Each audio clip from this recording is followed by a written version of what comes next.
Hello and welcome to the Heroes Lounge game of Inertia versus Cargo Cult. Joining me today is my dear VenoM. How are you? Hey, I'm fine. Was walking the whole day, but finally I get it into the match in time. How are you? Pretty fine, pretty fine. Had a hard weekend, a long weekend, but I'm pretty excited about the game today. We are ready for the draft. The first team with Inertia already signed in, the second Cargo Cult too. And we're gonna see what they pick on the first map, Infernal Shrines. So today, your first streaming day means not co-casting. You're the real streamer today. Really cool that you get into it. Let's watch how you're doing. Yeah, I'm pretty excited. Let's hope that the stream don't crash. Yeah. Okay, Infernal Shrines. What do you think we'll see here? Well, that already almost banned Sylvanas and Kerrigan, so Okay. I think, yeah, it's a cool Abathur map. I love Abathur anyway. But I'm pretty sure I think Li Ming would be a nice pick to just interrupt to interrupt everything, to get the attention of everyone. Yeah. Crowd control for sure. Maybe Kel'Thas could be of use, maybe. Yeah. But first pick Falstad, well, he's pretty much on every map. He's a really good pick. He can be everywhere. His global presence is very, very strong. So he can fight the team somewhere else on the map and just go to the shrine and do business there. He's a really strong hero for this map too. Now double pick for Cargo Cult. Let's see what they come up with. Yeah.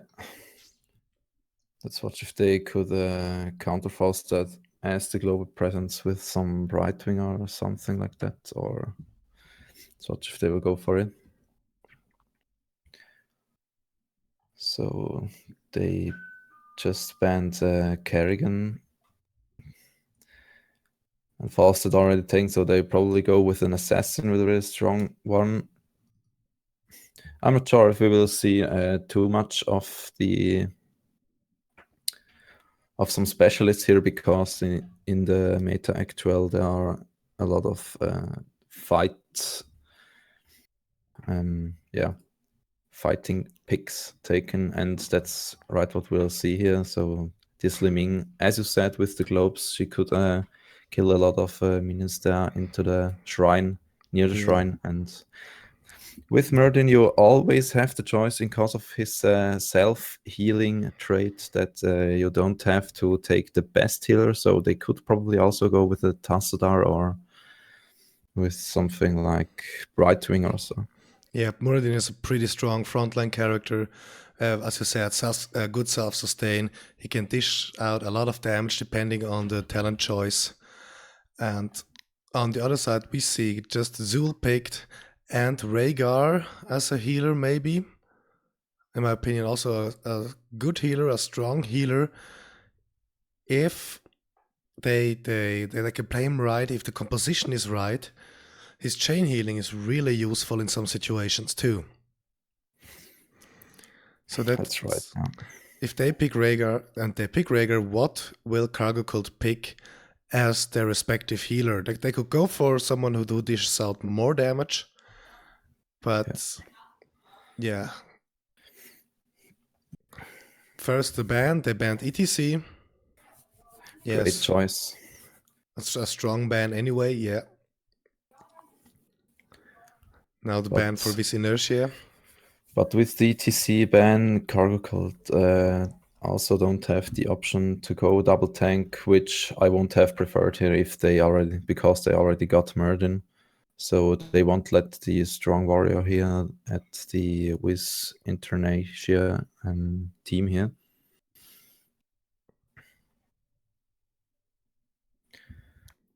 And they're studying about, I'm pretty sure they will ban a healer or, okay, Specialist Sagara, very strong at the moment, especially on 3-lane maps. And Cargo Cult studying a little bit of the frontline damage. Thrall here. Thrall, you don't have to get that. Thrall also is a very strong lane pusher. Absolutely. Perhaps they will take him against this Xul, which also is very strong in one lane. And yeah, means that they have just one lane now taken by the Thrall, and the Wiz Inertia team has already Fawcett and Xul, which are at the lane. So Cargo Cult probably goes with another strong lane pusher here, but Yeah, they pre-select Uther for the big amount of heal. Uther can really save lives. that's right, yeah. Could really be crucial on Infernal Shrines. But Uther will be a little bit difficult to play because Thrall has auto heal, and you always has to choose, could Thrall survive or couldn't he? So perhaps Uther also taken just because of the liming or something. Yeah. Let's see the last picks for this Inertia. I already said Zagara was banned, a strong pusher, Sylvanas is banned, ETC and Kerrigan are the bans in this game. They pick Arthas, our second last pick, and the last pick. Well, they got good damage, they got good crowd control. What else could they need here? What do you think? They just should go for it with some crowd control. Now they take Arthas, and he could freeze something, and Fawcett could after that do the damage to this frozen hero, and they just should add some frontline damage. I think perhaps Greyman could work, or don't know. Yeah, Grandma wouldn't be a bad choice. But I would love to see something special or a tank, a Nubarak pre-selected. Yeah, someone who can just stand in there, maybe go in front, pick Liming's globes off, some interruption, getting focus. But this also means that Greyman Leaf is left open for Cargo Cult, and Greyman Uther is just a really good combo if Greyman is nearly to die and Uther just could Divine Shield him, and he just could wreck the whole team in the front line. But with this double frontline combo that we see here, it's a little bit more difficult to play a Greyman here, I would say, because there's not too much frontline that he has as a target, and he needs to go through the backline to get onto this Falstad. Yeah, they go for Raynor. Yeah, ranged. Why not? In this case, they got the front line with Muradin pretty good.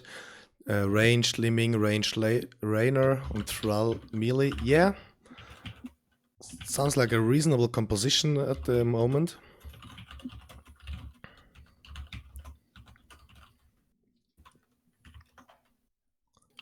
And they go also with the double front line here. Leoric, yes. All right, that's the draft. Okay. Now we're waiting for the game to start. Yeah. And yeah, pretty solid at the moment. Seems like a good balanced matchup in that way. Yeah, right. They both seem to know what they're doing.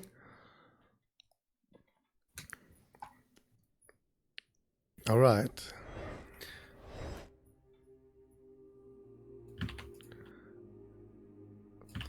Okay, I will set up the Reveler bot so that you guys could pick your personal preference here. You guys have 5 minutes to bet because draft's already over, and bet starts now. Good luck.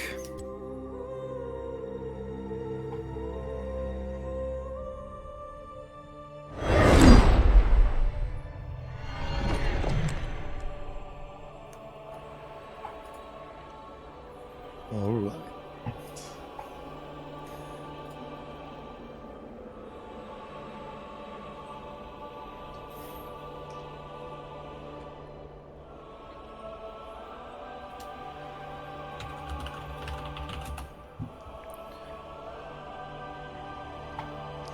We're just waiting at the moment for the invitation to the custom game. Meanwhile, let's talk a bit about Infernal Shrines.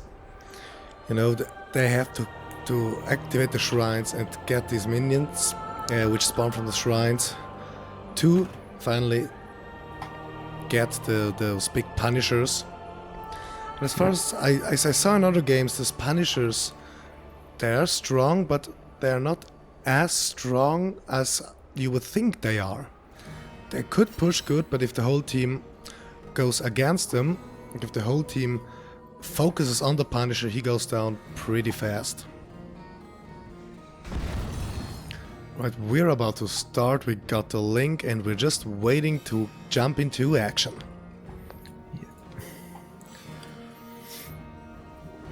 I mean, the question does Cargo Cult has enough damage to get one takedown, and if they get one takedown, Li Ming would have their resets and she could do a lot more damage.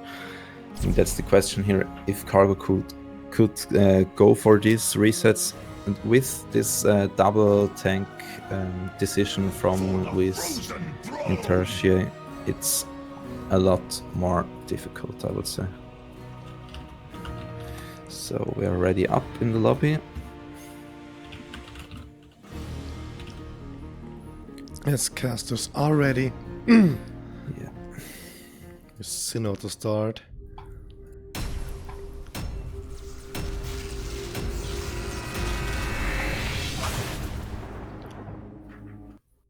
All right. So you guys could bet A and some points for with A again, and the bet B for the Cargo Cult. Just choose your winner. Who do you think will win? And yeah, welcome guys to the Division 2 game with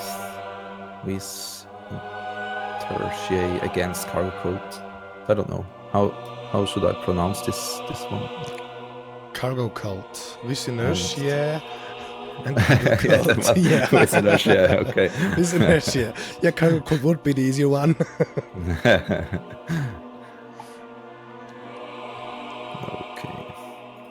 Alright, welcome everyone who watches us, heroeslounge.gg, and we are starting the game.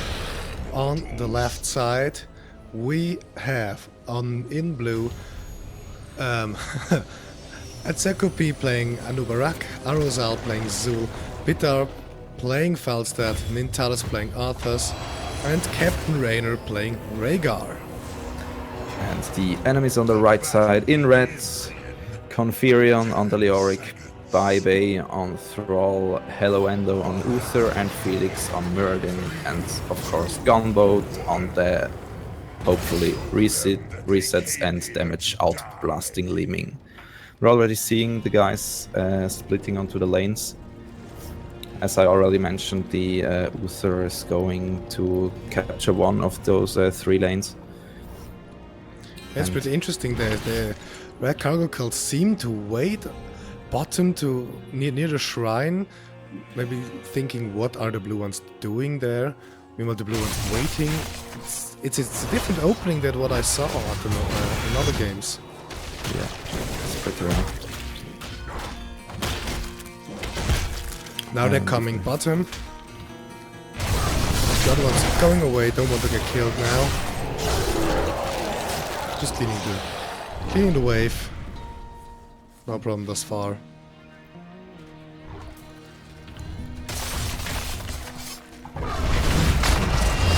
Yeah, they're playing really soft at the moment. They don't know what to do, just poking everything left and right.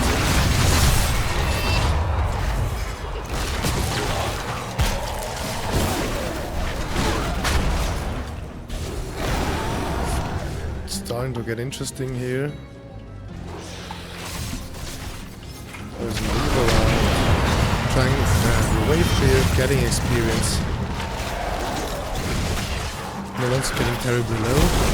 No one's terribly dominating at the moment. They're trying to find out what the other teams are like, what they can do, how good are they. Yeah, the first shrine is activating. Everyone's near the shrine almost. And Karakul activates the shrine and starts to get those little guys killed.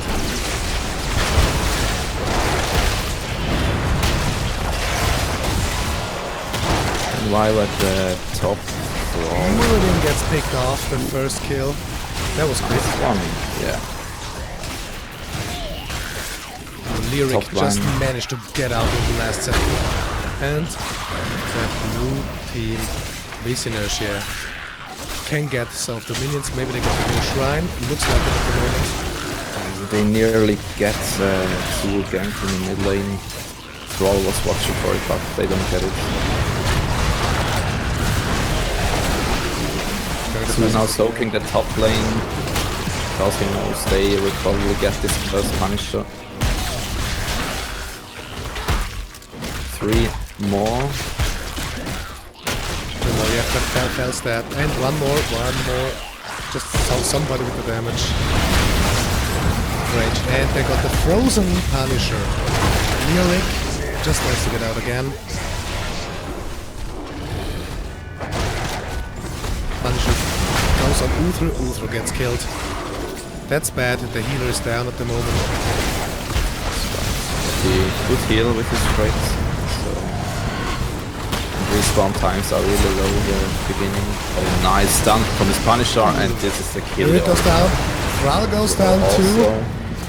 Okay, that's kind of bad because they could go for the keep and they will pretty sure get That this is keep. really devastating that early in the game too.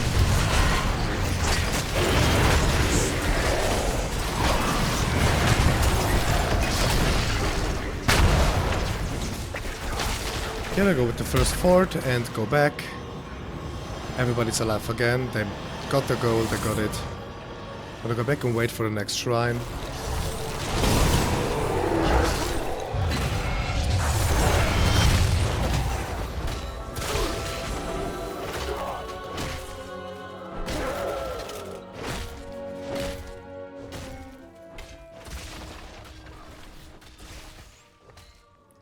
I just received a message, the in-game sound was too loud.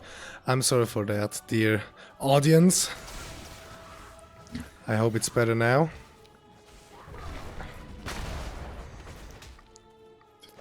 They split up to the lanes.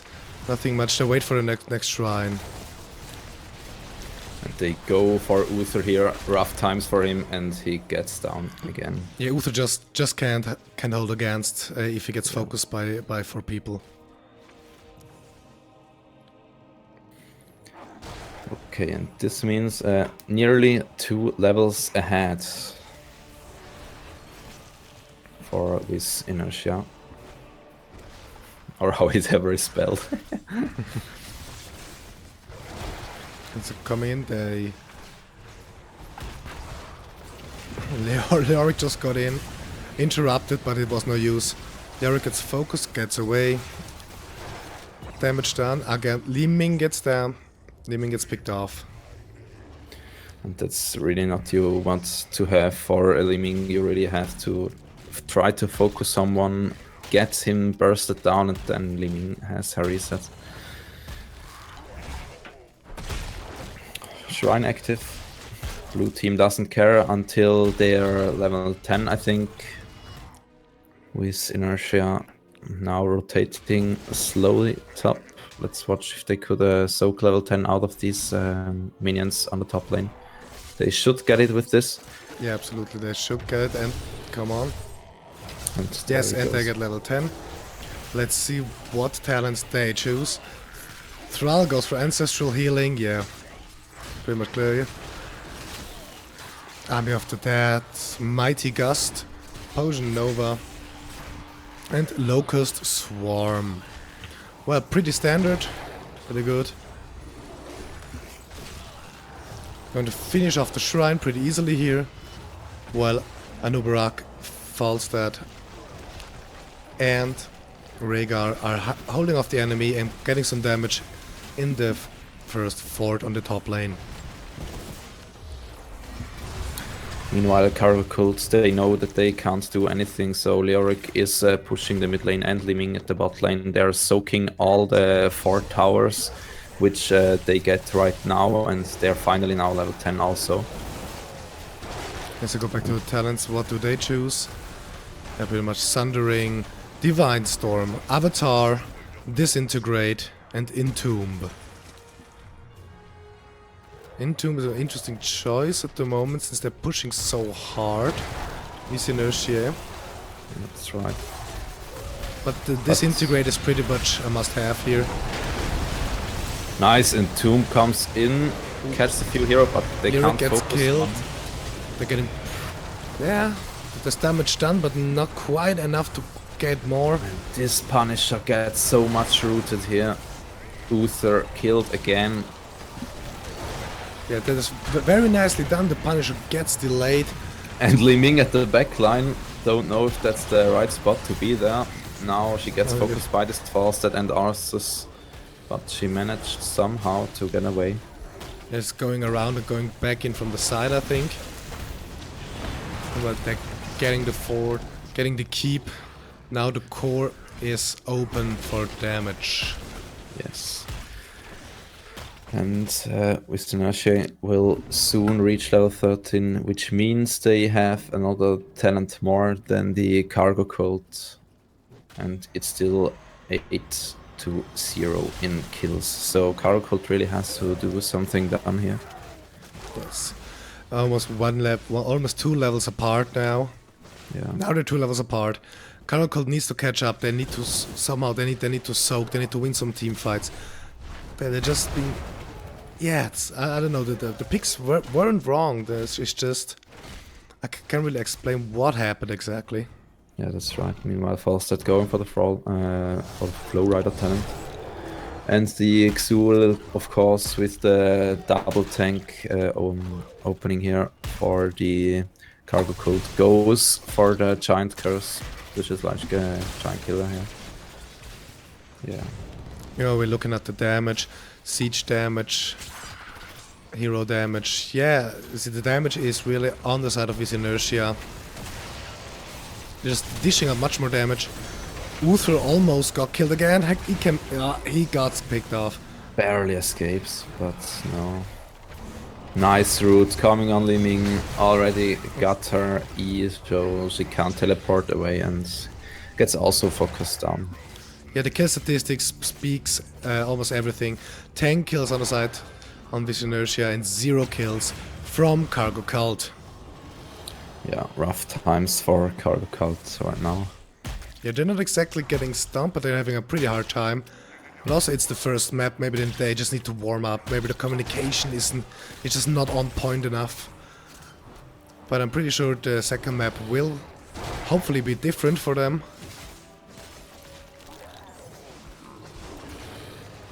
Just that they're trying to soak a bit, they're trying to get the camps.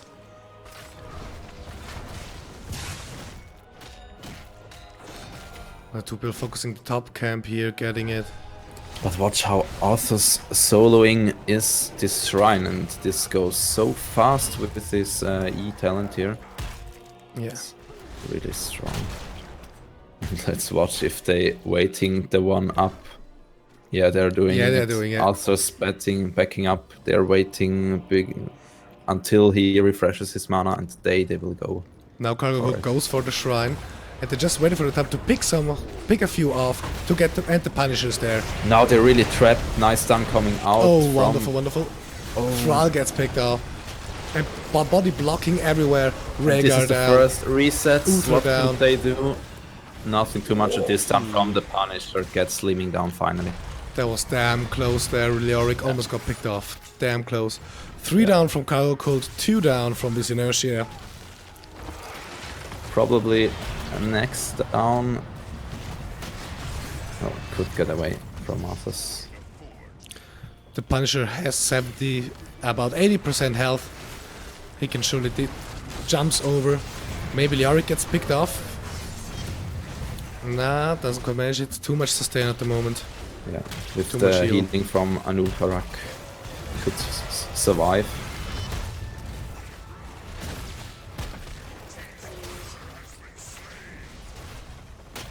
They're going back healing up. With Inertia going back healing up. While Cargo Cult cleans up a bit the mess of the minions who are walking to the core. I'm feeling like Cargo Cult really has sometimes 3 or 4 people stunned by this Punisher, so they really have to care of this John Cena, because you don't want to be stunned for a few seconds just because of things you could have, No, that's why you abused, banned ETC in the first place. So you are not stunned or rooted for multiple seconds in one place, because that is really devastating with that combination running around there. And now the enemies are just getting it from the Punisher, so that's not really that what you would have here. Absolutely. That was 16 talent lead here again for this win with Inertia. Yeah, going for a bit damage. Yeah, at the moment they're in no real danger. Yeah. Really seems that they could operate as they want to. Falstad standing guard for the camp there. Anuba, they're all... You see that they are set up in place. They're ready to gank if an opportunity comes up. Rooted, stunned. Liming gets away. Uther gets pretty low. Yeah. But manages to get away. The gate will fall. Talent's even now. Seeing Stoneform catched for the Merdin and the Mirror Ball for more damage from the Slimming. Nothing on Leoric right now, but he will decide shortly. What I really like is the Earth Shield from the Rhaegar on level 13, because this gives his frontliner warriors just more life. A lot of more life, so yeah, that they could sustain a long time more with that talent. I not seen it alone, but it really makes sense here in the setup. Absolutely, another gang fight coming to town here. Nice heal here. Yeah. Got focused, Thrall is down, and he barely manages to get away. Come on, run, Muradin, run! Muradin goes away. Yeah, but Falstad is at him right now. They have to protect. Yeah, Leoric gets focused, Leoric is down. Now he gets focused, Muradin is down too. Only 2 alive. Uther and Liming are still alive. They can't do anything. They will get another Punisher on this top lane. He can push right through to the core. Yeah, I mean, what was really bad was the Entomb at the beginning. It really hits nothing. Yes. And with the Entomb, you normally would split the enemies into weird situations, into bad fight positions, but that's not really good. Nice damage done here by Liming, but really nice. Rhaegar is already there to heal up the damage dealt. They're standing in line and waiting for the Punisher to come. Yeah. But Talent's even. Cargo Cult really has to go for a fight right now, and they really have to watch of this John Cena, that one tank is taking him. And not the healer, for example. And this root on the Leoric. Stuns and roots everywhere. Right away, yeah. Uther gets picked off. Down. Leoric gets picked off too. Yes, he gets picked off too.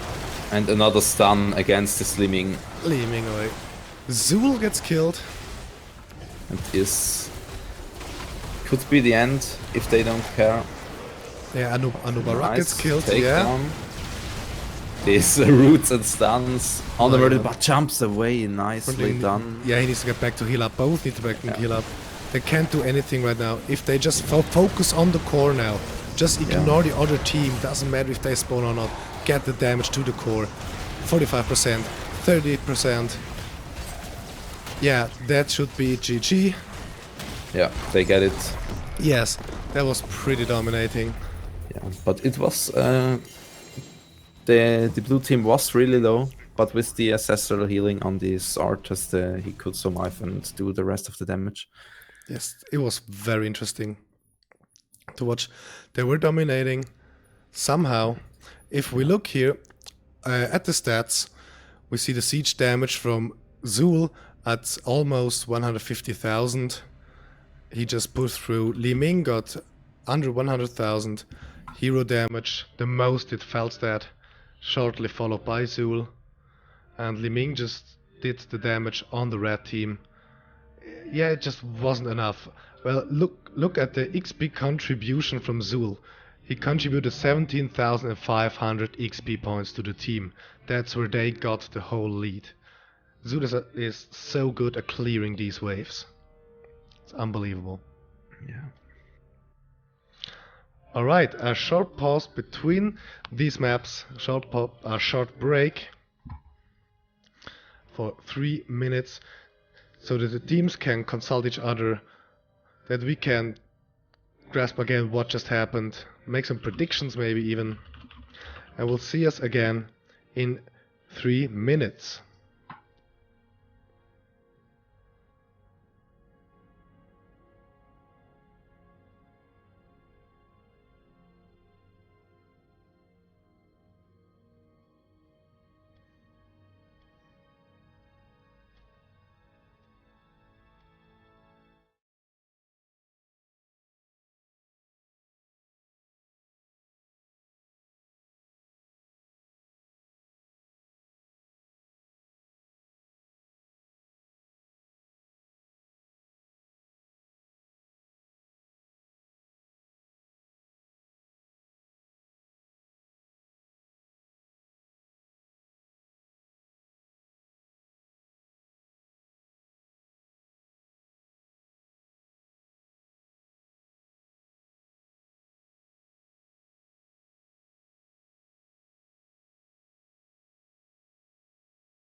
The most important thing I've learned in all my journeys is balance. Work and play. Good and bad.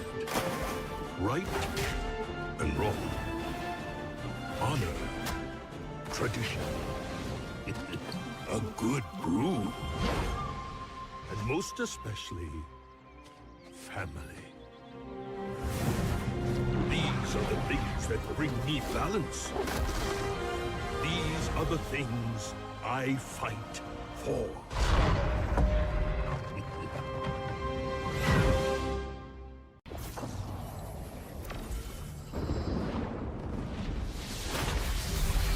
You know, I've been in more scrapes and adventures than I can count. That being said, I've never seen anything like this. Hail, hero! Is that a frog in a bubble? Oh gosh, they are so cute. Well then, there's so many friendly people here. Coming through. Love the hair. Oh, the cavalry's here! This place is awesome! I found some Vikings! Wow, you're big! The name's Tracer, and the Nexus could always use more heroes. Ah! Not funny!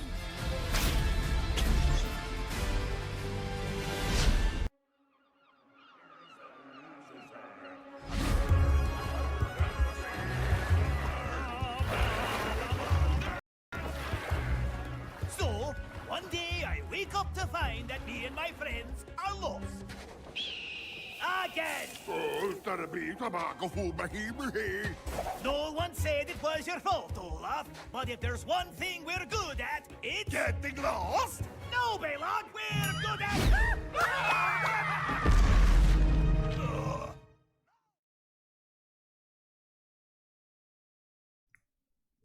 And we're back again. Hey guys. Hey guys, we're ready for the draft.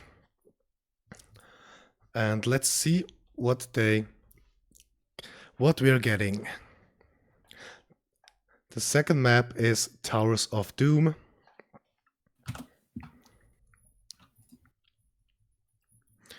All right, let's see what they pick now. The first, I think that they didn't have a problem with the setup itself. It's just the gangs were set up very nicely from this Inertia. Yeah, it was very nicely done from them. But now it's Towers of Doom.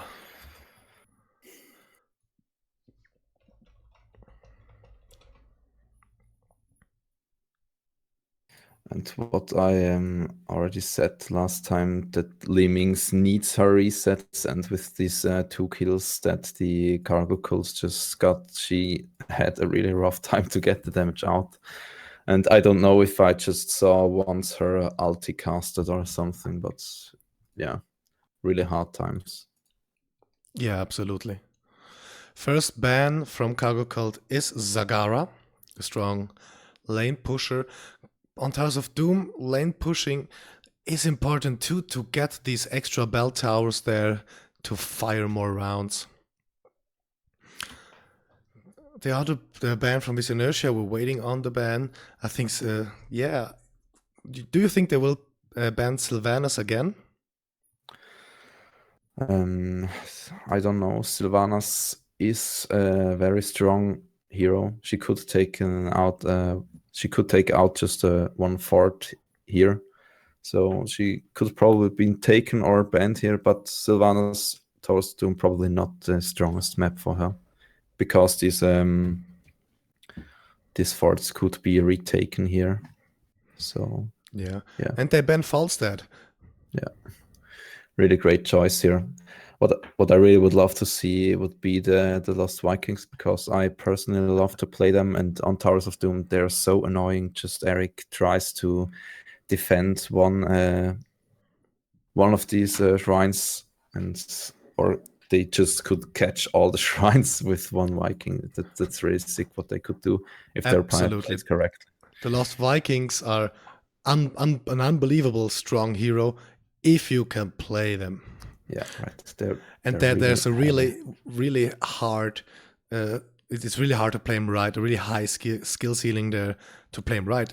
You mean you see sometimes people playing Lost Vikings, for example, in quick match or in unranked, and they're just learning them, and it's really the difference. Yes, it's really they hard. Go for them. Yes, they pick the Lost Vikings. I love it. Our prediction was Lost Vikings and Oriel. Okay. Oh my god. On the other side, we have Kerrigan and Rhaegar at the moment. And Muradin as a tank, maybe.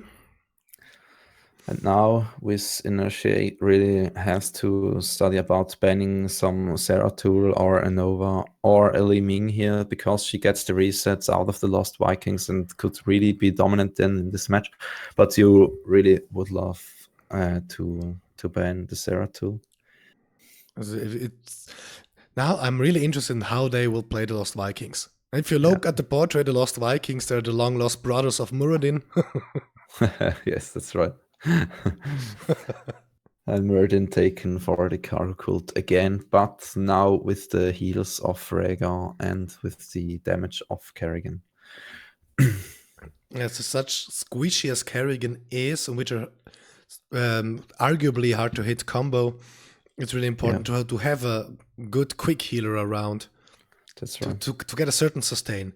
If Kerrigan misses her combo, she can dish out damage anyway, but it won't be as effective, and then she needs to back out, and that's what Rhaegar is perfect for. Muradin jumping in, building a human shield, I would almost say, a hero shield, and Rhaegar healing her up and come on, get away and go again. And we see this Tychus ban, and you know what this means? This could be a special tank and a special assassin in one person. And which hero does this mean? Yeah, they're feeling it almost, Cargo Cult. They're wanting to ban Gal. Yeah. the best decision they could get, because if with Inertia also would get Cho'Gall, and yeah, really well done, because Cho'Gall with Oriel is such a strong combo. Yeah, Such with a the strong Lost combo. Vikings, you don't with Cho'Gall and the Lost Vikings, you really have the numbers right. Or else with Cho'Gall, he's very strong, but is one hero that's not on the battlefield to flank in or to do something else. He just is one big target walking around. And they But now with have to- Oriel, that would be devastating, as we already saw in another game here in Heroes Lounge. Cho'Gall and Oriel just stomped. And they get Keltas. Okay. And let's watch, they just banned Tychus, so ETC has a little bit more easier times, and they could probably go for a double tank composition. But what I really would like here would be Sonya, because she has a lot of frontline damage, and that's what's missing for with Inertia. Yeah. Let's watch what Cargo Cult would take. I mean, the option is still open for them to take also a double tank frontline. So They go Vala. Okay. Another Okay. strong assassin. Yes, strong assassin, but there are definitely stronger ones around. Arguably. right. Vala was good once, but it's now not, That's right. not that. Out of meta a little bit. Yeah. And because with Inertia not taking the double tank composition until now, I'm not sure if Vala is the right decision here. And they go- Nova. Ooh. Nova can be annoying, but Yeah. if you They know have to how the player is playing Nova, it's pretty easy to get rid of her. That's right, but they are just countering the Lost Vikings with this one, so they're probably going with this Nova or Sarah tool. Yeah. Or still Liming, but I don't think they will pick up Liming with this Vala and Karrigan already with the damage. So let's watch what they're taking. So the problem is that Nova, don't know, until level 16 the Lost Vikings could fly away and Nova can't one-shot them, but you really have to have fast reaction times and you really have to play these Lost Vikings perfectly. Yes. And let's watch a little bit for the stun combo against this ETC. I mean, Merdin could double stun him with his Q and with his E on level 13, I think. Vala could stun him, and Kerrigan could also stun him. So 3 stuns for that. And they go with the Nova. Strong decision here. Yeah, the Twitch chat. I just have an eye on the Twitch chat, and Dougleby123 said they really want to interrupt that mosh, eh? Yeah, pretty much. Nova invisibly running around. Could be now. Mosh pit gets interrupted because everything. It's just really easily interrupted. Yeah. And they go with the double frontline Arthas. Rough times for him with this Vala, but kind of good because they don't have Tychus. Let's watch. Yeah, we're waiting again for the main link. Yeah.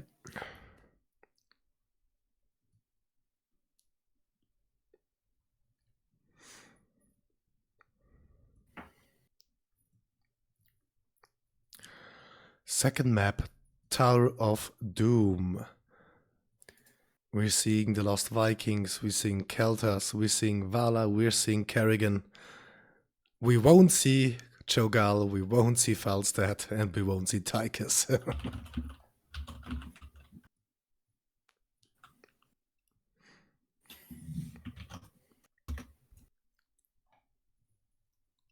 Right, meanwhile, have you already had the time to play the actual PTR, the public test realm?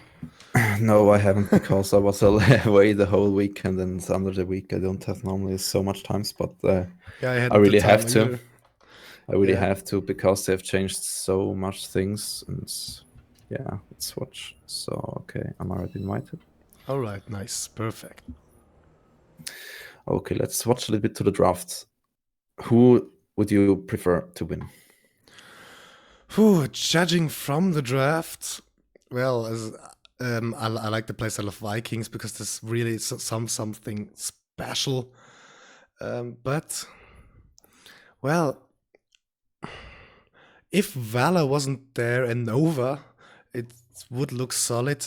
I can't decide. But I think this Inertia has the stronger setup. Yeah, I would also go with them because Vikings, I think they're very strong.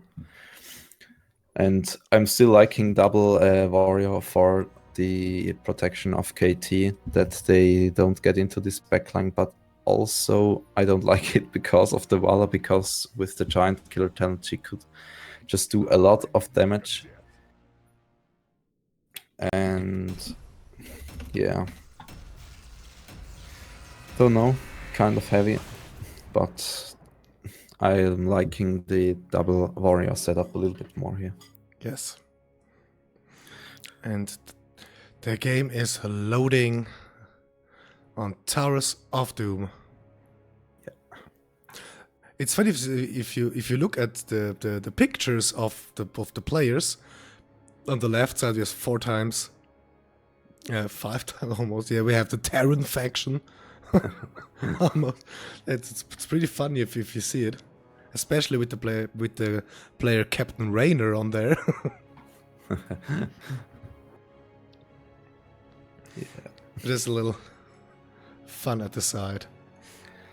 And on the right side, we're seeing the anniversary portrait for Team Cargo Cult.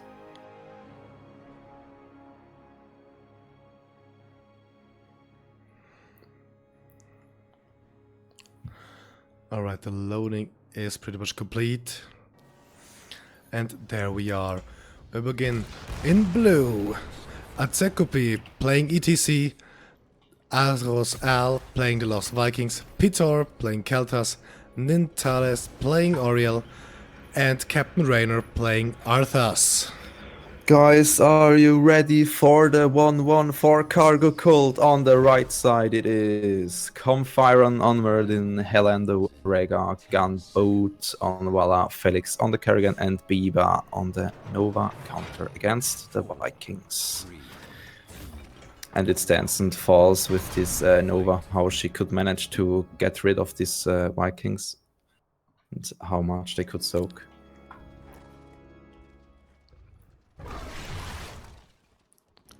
Let's see.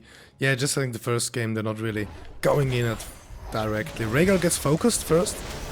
And barely managed to get out. Again, he's rooted. And he's down. This last shot from 25 seconds and the first kill is done. Off to a bad start. Yeah, right. But they can turn it around. Especially if you got Vikings against you and you have to roam bots and top to get rid of these XP soaking beasts. Absolutely. So,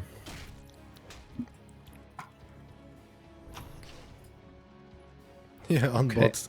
One of the Vikings just idling around. We're seeing Walla going for the Hatred builds. We're seeing ETC on the Q build. Lost Vikings. Muradin gets picked off. Nice. Second kill. That's, yeah. they're starting early here with the kills. Yes. But very interesting, the fights with as soon as the towers spawn. Then we see how good the pigs are holding up. And 3 altars spawn now. Yeah. The Vikings could take the ball one by one. Raylock gets focused by Kerrigan. He could get away with 30 health at the top line. While Eric waiting for the bottom altar. So they probably have to give this altar up because they just don't Kerrigan is down. have Kerrigan. Oh my god. The altars have spawned now. This Aurel is really low. And now Walla gets in the back line. But The this tank gets picked up. goes to Yeah, fall. Vela tried to go in the backline, but didn't manage to get to Oriel in time to pick her off. This Eric got away at the bot lane. Well played by them. Yeah, he seems low here. Yeah, but no kill on the Vikings until now. No, which... You're already seeing the XP contribution for the Lost Vikings. So great. Level 4 talent lead. Absolutely, almost 3000 XP contributed. But as typically White Vikings, they can soak and soak and soak and still fight. That's right. Until level 10, if you got play again talent or something, you just could go into the fight. And is this the first takedown at the top? No, Balog managed to get away. Meanwhile, in the mid lane, Olaf gets down in the health, but could easily go away. And Kerrigan now waiting for Balog at the top lane. And he Still waiting. look at him where he's looking at. He knows she's there, but he's Yeah. oh, the combo did not hit. My God, that was damn close. But in the mid lane, Eric, they're going for murder in the mid lane. Could he go away? Looks like, and the trade is here, the heal is here from Rhaegar. But they are now going for him. No, they leave it. Okay. and the altar near bottom is spawning in 24 seconds. Already 3 altars ahead. The Vikings could just soak. They don't have to go for this altar. The teammates could do this, and they just could soak the whole lines. Yeah. Yeah. Nova's image just poking around, which is so easy to detect if it's the real or the fake Nova. That's right. Isn't there? Nice stun Level coming 7, out from ETC. Merdin, and ETC he gets goes taken down. Merdin for ETC, tried of a better change for with Inertia, but let's watch. Yeah, just Nice route, hitting 3 guys. Yeah, Rhaegar gets interrupted. He wants to take it, but did not manage to. Vala Well running played. around. Vala gets picked off. My God. Ariel too. Yeah, she was pretty low to begin with. Yeah, but she was full on the. They have to give them this altar almost. Yeah. But they try and try till everybody gets back. Yeah, I mean you could delay because you know your Vikings. You are soaking, and if you lose 1 or 2 people here, and this Olaf now. just coming around and come on, here I am. Poof. Yeah. Keltas gets picked off. Arthas gets picked off. Okay. It's pretty interesting. Meanwhile, Kerrigan is taking the altar. The first few hits against the blue core. 36 to 28. That's kind of bad. If you get a few takedowns, then you get Vala gets a lot down. more XP. And yeah. Magomiro on top. Can he get away? Ooh. And Kerrigan hits the combo and gets Eric. Yes. Balog, Too long deep playing the position. game. Yeah. He played the game for too long and now just got what he deserved. So some would say. Playing with Kerrigan is not fun. Not at all. Yeah. Don't provoke Kerrigan, she can just dish damage With out. Olaf on the stout, the talent on level 1. Olaf not the best target for Nova here. And probably with the help of Vala, they could get him. Yes. Rhaegar is in a really bad position now. 4 against Rhaegar. Yeah. That's a bad Kind bang. of bad. Yeah. Yes. Good stun coming out from ETC, and this was it for him. Mid lane Eric nearly gets down.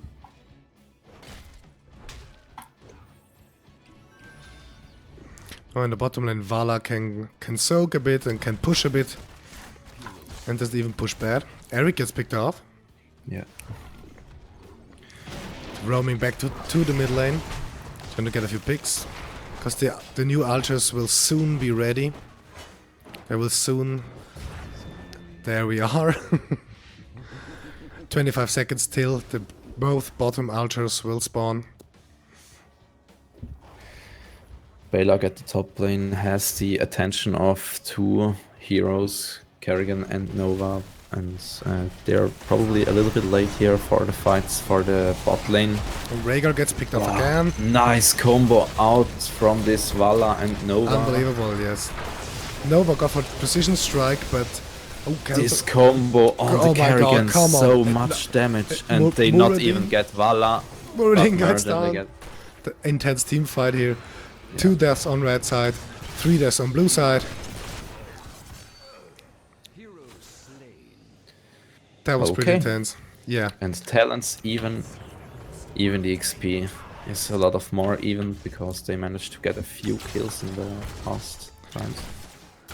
One of the Vikings on bottom. Bit focused, just come, get back, leave us alone here. We need to soak some XP. We need to catch up.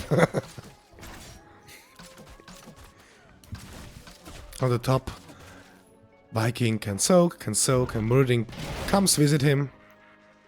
Come here, little brother. Go away. I need to soak. But You the know- Vikings, they don't have to attack these minions, they just have to stay in the line and just watch if one minion kills the other one. And then you even get the XP with the body soak things. Yes, if you look And at this the... Yes? Olaf is a little bit on the hunt, but managed to get away.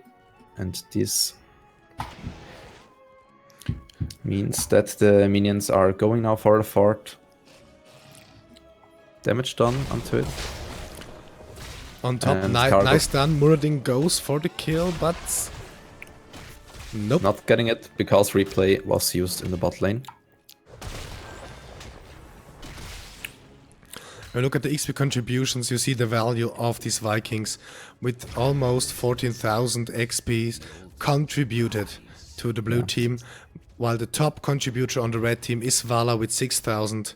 See there, this is the stuff. This is where you get the XP lead. This is where you get the level lead, where you get the talents before the others, where you can push before the others.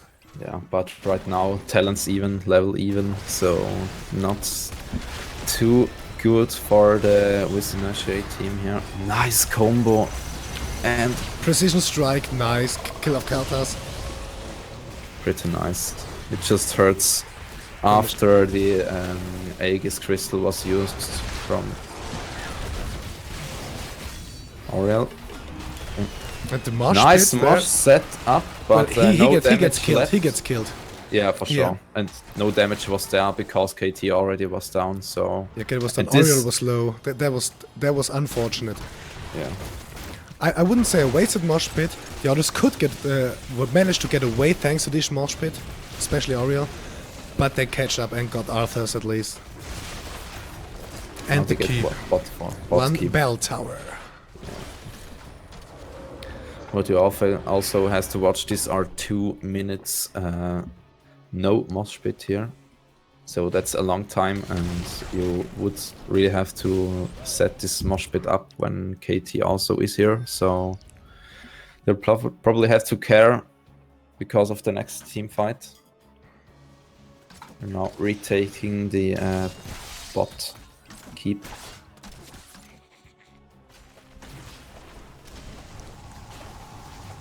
Yeah, we're taking it pretty easily here, pretty undisturbed. Yeah. On top, Olaf gets killed. No mid. They're going for the mid keep. No, they don't. They're just poking a hole there, getting the gate away. Again, 3 altars spawning.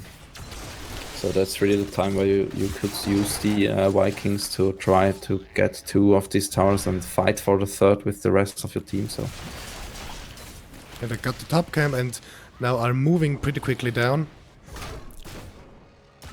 Team fight near the boss, maybe? Maybe not. No, they're just 2. They don't really want to. They know it's cooker either way. And put an end to the Gravekeeper. What? That looks pretty fun from here. And the Vikings take the first one. Pretty obvious. Red gonna take the second. nice done against Nova, even from the ETC, and they get the takedown. Now the Mosh army pit of the is dead ready. is up. Will it... Ooh, they're getting pretty low.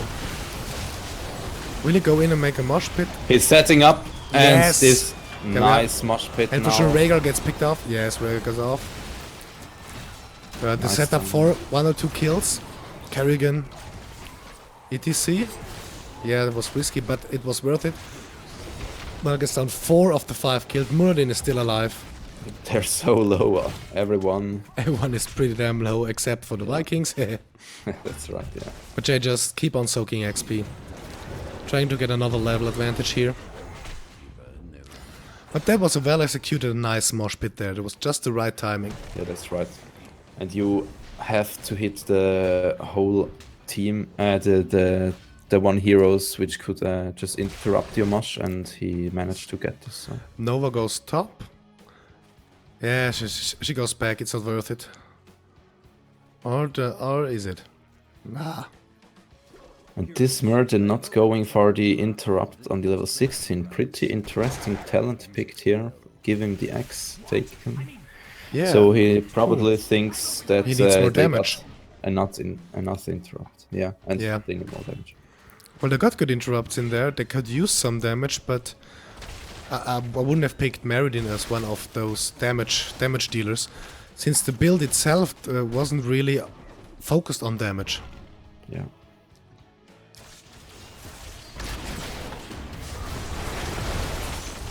Yeah. Nice stun from this Oriel and blinds. Merlin not getting out how it looks like. And could jump away. Right, well done by him. Muradin is just so damn stable. Rhaegar gets picked off again. So 16 to 13 kills from both teams, so they're almost pretty equal. The levels, just one level apart. Yeah. This game feels more balanced than the first. This map feels more balanced than the first map in that regard. Pretty right, yeah. But they're dying too much. Both teams just are dying too much. They're going in almost too aggressively. Yeah. Trying to steal Eric. everything from everyone. Eric on the hunt by this Nova. Could she get him away? Nice Ooh, close, jump. close, close, Good close. reaction time. Could get away. Yes. And meanwhile, the Vikings are taking the top camp, and they are straight pushing for this fort. They can't defend it if they will go for this these altars. Yes, they pick off Nova. No problem there. Yeah. Gonna get Kerrigan. The damage dealers are done. Wow, this is a nice Reign of Vengeance, how it was set up, but she had to pay with her life for this nice one. Yeah, And not 3 getting are kills. down. 3 are down. So this is 4 And points left on. last shot from Eric against this top keep. Come on, just one step further. He isn't going for it. Okay. And Muradin They're is going waiting. for us. Yeah, they're waiting to steal the boss, but come on, there are 4 heroes there. There's Keltas roots and already stuns knows there. everywhere, and this And mosh. the mosh pit. They are not getting away. They're not getting GG. anywhere. Yeah, this could be pretty much it. Yeah. GG. Pretty nice. That was it. The blue teams. Fast game. And it's as a question from the Twitch. Yes, it was best of 3, but Viz have won both maps. Both not pretty dominantly, but dominantly, the first map especially. And be here to we make again a short break, and here for the winner interview. Short break of about 3 minutes.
All right, we're back with the winner interview with Astekopi from Viz Inertia. Hello there, and congratulations.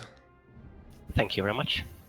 So how's your adrenaline? Still high or? Well, yeah, like we're used to winning now, so Okay. first game, so Okay. Let's watch to these two drafts, Infernal Shrines. The first draft, you managed to get the Falstad and the Sylvanas span. And you also saw the Li Ming in the enemies, and you always have to try to get no takedowns in your team. So how you managed to get these low takedowns on your team in the first game? well, the first draft they had a lot of poke, so like we just decided that we just go in and try to kill them as quickly as possible, and they won't be able to poke.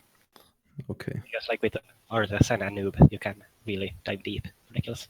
That's right. Really a lot of sustain that you had here. And I think they managed just to take 2 takedowns in one fight, and Li Ming not too successful here. We also saw the ETC ban on Cargo Cult, and we also saw that the Infernal Shrines, that they are preventing the monsters that came out of them really dealt a lot of stun damage. So were you focused to go with this Punishers, wait for the stun, and then get in? Yeah, like we played Anubarak and Arthas in Team League, and it's a really nice combo. You can just stun lock people for so long that with a Punisher it just gets even better. Yeah, that was really fun to watch. They were also in the first and the second game. They were almost stunned all the time. You dished out so many stunts and roots. So that was your initial plan, to go with such a combo to have them in the place to dish out the damage. Is that right? Yeah, like we definitely planned Arthas. We were debating on Anubrak or Ethereal, but we decided to go with Anubrak because he's good against Leading, and there was a lot of poke. So you wanted to take up Arthas to fast get these Punishers up, right? Yeah, he's a really good solo Shriner. Yeah, that's right. And just a good frontliner in general. Yeah. And as we saw, you got Xul for the frontline damage, and as they were going for the double warrior, do you thought that you will have enough damage to get these guys down with only Falstad and Xul as the damage dealers? Yeah, like the plan was pretty much all along to just go for Troll and Leaning. The main worry we had was that they'd be able to just zone us out from Leaning and not let us dive them and get those kills, because they definitely had a better poke, but we were able to dive them a lot, so it was fine. Okay. Yeah, great. Let's go to the second game. The first pick you did was the Lost Vikings. Why? I mean, Lost Vikings, he's just they're just an amazing hero on the map. So like they can easily soak during the altar phases, and they can capture them alone, and they're just amazing on the map. Yeah, we just saw the Lost Vikings and Oriel, and we speculated you maybe would pick Cho'Gall. And Cho'Gall was banned from Cargo Cult, which we thought was a very good move from them. Would you have picked Cho'Gall? Yes, like we were thinking about what to draft, and someone said Oriel, Cho'Gall, Vikings. I mean, okay. that would be cool. That would have been a lot of fun to watch. Yeah. Okay, and these Vikings managed to soak really good at the beginning, and in the mid game until level 10 to 13, the Cargo Cult managed to get a lot of takedowns and then can keep up the experience, and you were even then. So what were your thoughts then? Do you thought the Vikings, they have to go for some fights with you, or do you just thought that the Vikings have to soak more after that? At some point, we definitely realized that we weren't using the Vikings enough in the team fights. Yeah. Like there was a few fights where we just kind of went in, and then we were kind of 4v5, and it just didn't go that well. Okay. Also, we missed a lot of our crowd control. Like it was fairly unsynergized. Yeah. So that was a bit of a problem in the mid game, but we were then able to get it together. And when you from the beginning note that you will pick up the Lost Vikings, why would you have banned Falstead then and no Zeratul and no Nova or no Liming? Well, Falstead is yes. Falstead can easily when we won the Vikings in lane, he can also when we won them at shrines, and he can easily move around and try to counter them better. Okay. Falstead is definitely one of the. And the second ban Tychus were of course for the Cho'Gall, I think, right? Yeah, mostly. Okay. And talking about what went good and what went wrong, what do you think from your perspective, from your team's perspective, what was a moment in one of those two games where you think, oh my god, we just totally missed it, that was really, really bad, that could cost us to win on this map? Was there such a moment? Well, on Towers of Doom, the few fights where we just died or went like 3-2 kills or 2-3 kills, like those are fights that we shouldn't have taken like that. Okay. And yeah, we just had to play better. And maybe to almost end on a positive note, just the same thing turned around. What was a moment where you thought, my god, that was perfect, everything went just as planned, everything went perfectly, just right? Was there a moment like that too? Well, not really from the top of my head. The first game was pretty much perfectly played from us. Like the game as a whole. Okay, yeah. Thank you very much for the interview. Do you have any more questions, VenoM, for our guest? Just one last question. Do you guys have a shot caller? I'm thinking you were the ETC on the second game, so you just slide it in and then said, yeah, I'm mushing now, KT, come here and pull the damage out, or was there another shot caller in your team? I'm the main shot caller for the team. Everyone is bringing information all the time, as much as possible. I also mostly target call in the fights. Well, I try to, but it gets hectic. And yeah, mostly me. Okay, but everyone comes in. Great, thanks. Yeah, thank you very much. Again, congratulations on winning of this match. Thank you. And everyone who watched, thank you very much for joining us here, joining me, Leadguit, and VenoM. And we see you soon. Yeah. Yes, on the next game. You'll see heroeslounge.gg. There you can see the calendar, what games are played. Join us on our Twitch, Heroes _ Lounge, and you'll catch up on every game we had so far. And we probably see you on Monday at 8 o'clock with Sonny the Tank Engine against Don or Fedoras. On Tuesday, 21 Clans ohne Bein again, Team Refused, and Wednesday again with me, Chaos in Complete Control against the Jaywalkers. I hope it was the right scheduling thing. I hope so. Well, thank you very much, and goodbye. Bye, guys.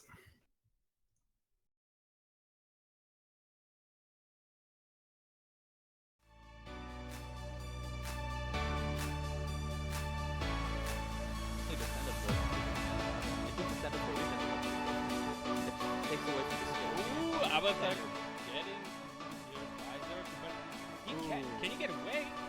Oh, Lucas will get away. Really close. Quintex was on time there. Jumped on the zero two, but really powerless. Pretty close. But they get the kills. Reyna down. Nice maul here on Kelta. Oh, great maul. Now they killed Reyna. Oh my god. And Finally the a mosh combo. pit. Well played. Finally the wombo combo worked here. They got a fight out. Slop Talk dropping really low and he's down. Oh, and the Holy tag me. win. Oh, this is speechless.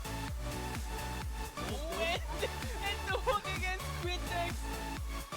Oh, just beautiful. Oh my god. Oh, Tabata. Is he trying to get the boss for the agent? I don't know. With the I divine really shield, don't of know. course, can survive a little bit, but I think that's too much AoE damage. Foundry already Oh my god, look at this Yeah. mirror. No, Just dying. he's not dying, but are the others dying? Oh, just okay. Never mind me. Right wing down. His mirror god. What the hell? He's taking 2 people down already. Oh, it's finally at carry again. And you're looking at Avatar. So scary. And must be still there with the Baylor copy trying to kill Bucky, and that was it. That was it all.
became suddenly unreal, as if in a dream.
Hello and welcome to the second game today with Extremely Explicit versus We Need a Good Name. We're ready for the picks. The map picks we have already done. The first map will be Cursed Hollow. And again, joining me on my side is my dear VenoM. Hello and how are you? Hey guys, yeah, I'm fine after this cool first game. A little bit one-sided, but was nice to watch because I love this Lost Vikings. Hoping for them here too. Let's watch if we'll see him. How are you? Pretty fun. It was very fun. The first game, as I said, the Lost Vikings, that was pretty fun to watch too. And as we heard in the interview, in the winner interview, they would have picked Cho'Gall, and with Lost Vikings Oriel Cho'Gall, that would have been so much fun to watch. Alright, we already began. We need a good name. WNAGN. Yeah, I think we'll stick with the long name. We need a good name. Band Kerrigan. Extremely Explicit band Falstad. And the first pick on red will be Sagara. Okay. On Nice Cursed pick Hollow, here. it's a good idea to pick Sagara.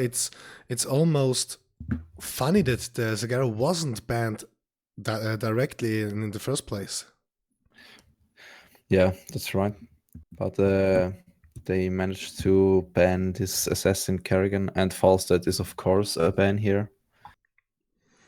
Yes, Or and the- picked Liming. Extremely Explicit picked Liming on Cursed Hollow. Yeah, as always, Liming perfectly for interrupting everything.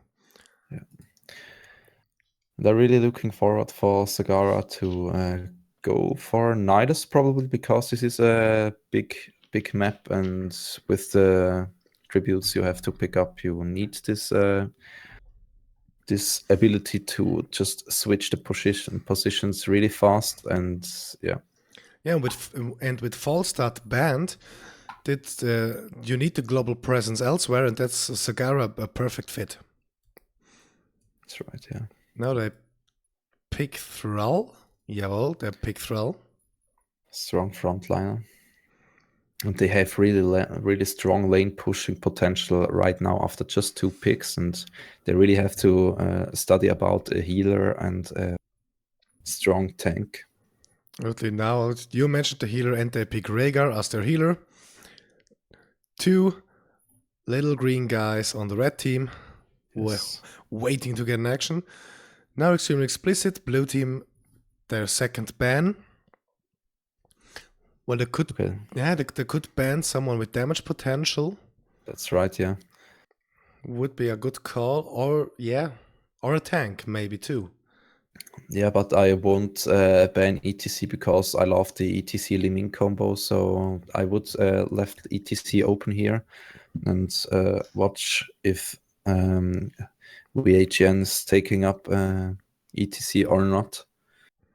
Absolutely, ETC for red wouldn't be that a good combo, and they banned Tyrael. Yeah, pretty strong if you have some strong frontliners like Thrall and these things, and then Tyrael gets the Sanct on, and he just secures the life of Thrall and all the frontliners. Yes. Second ban for the red team. And they go with the ETC ban. Strong decision here. So they could go with a Joanna if they would have a strong solo tank here, or don't know, they could also go with another strong tank like Merdin or something. ETC banned, yeah. They know about the combo potential there. Now they think about what else can we do to get a certain combo to get our best value out of Cursed Hollow. Because almost you could go with a strong push potential to push outside of the curses and just leave the curses out, give the 1 or 2 curses to the enemy team, and just meanwhile push the hell out of everything. Yeah. Or go for damage and get the max out of those curses. I'm pretty sure Extreme Explicit was studying about the Cho'Gall pick here because Cho'Gall Oriel is pretty strong, but they decided against him and going with this Murden and Greymane combo. So Greymane, he is just a little bit squishy in the front line. He needs protection somehow, and I would love if they go with a Tassadar or something to just protect this Greymane.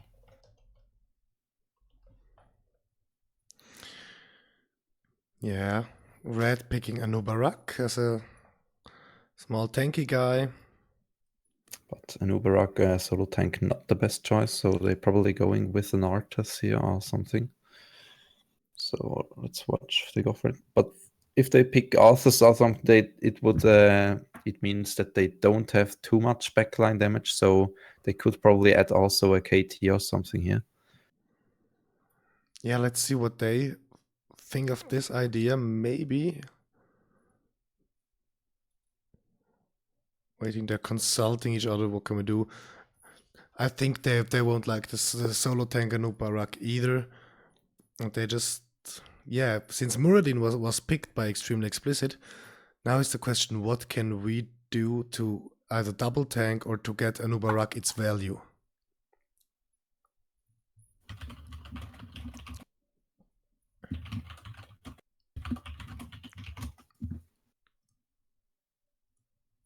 They go probably with Sonya, also good decision, but they then have a very strong, a very frontline heavily composition. They go with the Sonya here. Very strong frontline composition, but Yes. this frontline needs to survive. And with Rhaegar, yeah, I don't think Rhaegar can keep this front line alive too long, especially if they pick one more damage dealer or they pick a second tank, Leoric. Yeah, Leoric can deal a lot of damage. yeah, and also good decision to entomb Thrall or something, and then with Liming you could focus the entombed one. So yeah, good decision, but I'm still not sure if Greymane works well here with this kind of squishy guy. I mean, it's very difficult to play him if you have to know when you would go in, and yes. At the moment we're waiting for the link for the game. Shouldn't take too long, but meanwhile, as we said, if you look at the composition, I ask you the same question you asked me the last time. Who do you think, who are you favoring, depending on the picks? Who would you think would win? I think I will go with Extremely Explicit. They have rough times with this Greymane in the front line, but we need a good name. They don't have really backline damage. Okay, Zagara could deal a lot of damage, but she can't focus one really, really hard as Liming will do. So because of that, I will go with Extremely Explicit. Okay, my personal choice would be, unfortunately, Extremely Explicit too, just because I like Liming, Muradin, Leoric. I like their setup better. It seems like we need a good name. Just it seems almost a bit random there. They don't have that much damage potential in there. Strong pusher, but it feels like something's missing. It feels like something's missing there. Revlobot is online in the Twitch chat. Who do you think will win this game? You get points in the Twitch, so it's worth it, absolutely. Yeah. For those who just tuned in, heroeslounge.gg, the main website, with the calendar where you can see the different games scheduled. You can see at the different divisions which teams are playing and what are the current standings in this first season. Okay, we are now in the lobby, as I think, and we just could do some announcements. In 2 weeks, guys, we will have kind of a tournament. Saturday and Sunday, the 17th. Mark this one in your calendar and be ready then to make this tournament. The bot will post the tournament link here in a few minutes, I think. And on Battlefy, we could see until now two participants, the Water Dragons and Agents 007. Really nice that you're already participating here with us. And if you're a member of another team, just secure that you're there and you can't win there some things, I'm pretty sure. And the game is started. In blue, extremely explicit with Banyuan playing Greymane, Senric playing Oriel, Par Excellence playing Li Ming, Atla playing Leoric, and Celtec playing Muradin. And on the right side, searching for a good name because they need another good name. Jojo on Thrall, Yogi on Anubarak, Karn on Sagara, Robin-Roll on the Sonya, and Belle du Jour on Rhaegar. It's pretty funny, we have two French sound names with Par Excellence and Belle du Jour. Yeah, not sure if they know each other. And could they gank Robin-Roll here in the mid? Not too successful until Li Ming deals good damage, but now gets focused a little bit in the front. Yeah, they're really going at it just in the first half minute. Now they're going back a bit, splitting up. Trying to dish out a lot of damage to force the enemy team to go back. Sagara gets focused pretty heavily, but they managed to get out. It's too early. There's too high stakes to just get in and get killed now. Seeing the rotations, Robin-Roll having troubles as his Sonya in the top lane against this Leoric, dealing a lot of damage. And in the bot lane we're seeing Muradin kind of complaining with Thrall, but I'm pretty sure that Thrall will be a little bit stronger laner here. And in the mid lane nothing too special. Li Ming getting down her orbs, dealing a little bit damage onto the structures, but no kills until now. A little movement to the top lane. They place out of position, out of sight. Sagara tries to go up, gets instantly focused, and gets taken out. First blood is Sagara. Reset for Li Ming. Nice damage done against Yogi in the mid lane. Nice blinking away, Par Excellence, really feeling this Li Ming right now. Ooh, this orb deals a lot of damage. Yeah, Li Ming can take out weaker heroes pretty instantly with her combo. If we look a little bit onto the talents, we see the Greymane Wolfheart, Searing Light on the Oriel. We see the Force Armor because of the strong frontline damage from this Li Ming, which gets interrupted in the mid lane as he wanted to Hearthstone back. We're seeing Muradin with the Clap build against this Thrall for sure. We're seeing Thrall with Rolling Thunder. Nubarak, don't know him, but I'm pretty sure he knows what he's doing. We're seeing Sagara with the late game damage dealing build. And could Li Ming get in the mid lane? And Nubarak? No. Yogi just goes away. And the bottom tribute soon spawns in 10 seconds now. The mid lane is moving down to the tribute. Easy camp taken on the top lane, so Sonya has to defend this first until she could join the fight. And looks like the red team is a little bit slow with this rotation. Okay, so Sonya is defending there. Now everyone's here. Oriel's trying to take the tribute, is not successful. Sagara interrupted pretty easily here.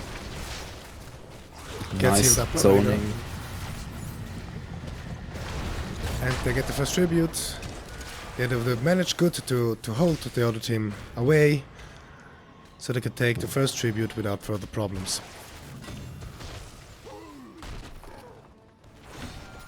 Bottom lane needs to be defended here by Muradin. I mean, Easy we need a task. good name. They were just one player down the whole team. Sonya defending the top camp, so this was a little bit unlucky that the tribute spawned in the bot, but yeah. And well another camp for blue. Going to the mid lane, applying pressure here on Anubarak. Trying to drive him away to get as much of the lane as possible. Maybe even tear the portal. Tear the towers down there. Yeah. They're taking the camp now. Good timings. And the other camp for red, so camp against camp in the middle. That should do it. Rega tries to get the first tribute. Gets interrupted. Anubarak This takes some time, damage. Sonya joining the fight. She's in the front lane now, dealing a lot of damage to Leoric, but not successful until now. She's getting a little bit low. This Leoric already down. Anubarak down. Sonya gets killed off. Rhaegar managed to get away. No, he not gets. I'm Thrall sorry. gets Thrall killed off. Yeah. gets killed. Yeah, not Rhaegar. And there's the boss excellence. joining in and just hitting par excellence for good measure. That's right. And 2 zeros in tributes for Xtreme Xplicit.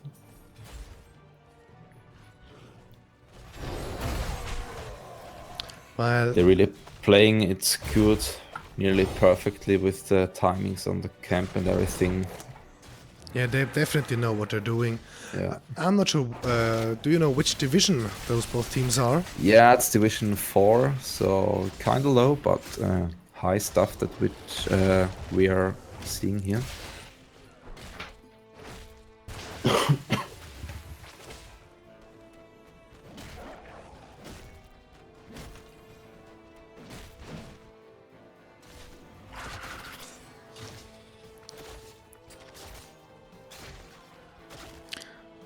I already saw the Liming with a reset in the last time, then she really gets a lot of value. Now Leoric is soaking some tower shots. Would do that if you're solo like him, but now he's refreshing his mana and his life. He could probably go to Rome a little bit. Next tribute spawns, and this is a really important tribute for we need a good name, because This can take a few lanes away. but level 10 already hit. Altis are out now for the blue team, so Xtreme Xplicit a little bit in a favor.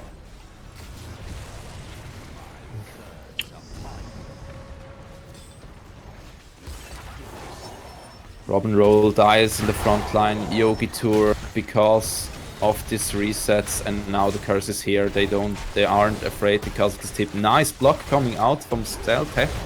And now they got through the wall. Could they get for it? Nice stun coming again here, but the good heal of Rhaegar, could he save his life? No, he can't, and Rhaegar now in a bit of trouble. Another Runs 5 away. people just wrecking havoc in the mid lane, getting as many towers as they can.